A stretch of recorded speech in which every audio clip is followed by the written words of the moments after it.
चढ़ल जवानी हमर भइल बा दुगुना, दियावा त हमर रहता रे Poona.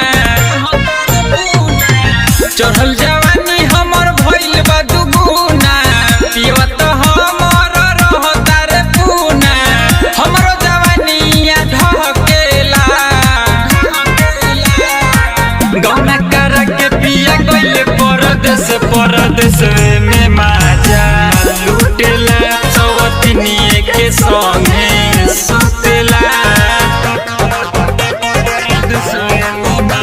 Recording by A to Z ढाका।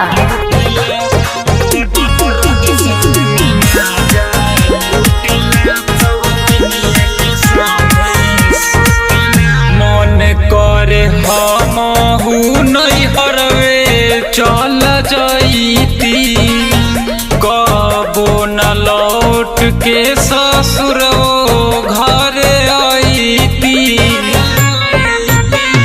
चढ़ल जवनिया से पानी छल छल फेंकेला, चुलिया के चीज बड़ा हमारा के सेकेला।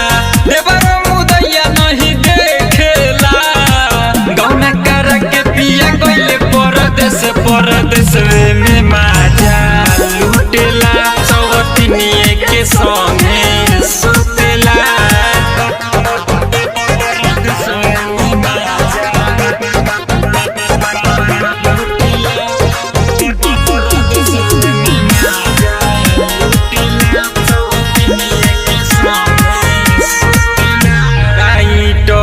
भूअर से हम पुनावा कराई, यावा दुलरुआ के पुना से बोलाई।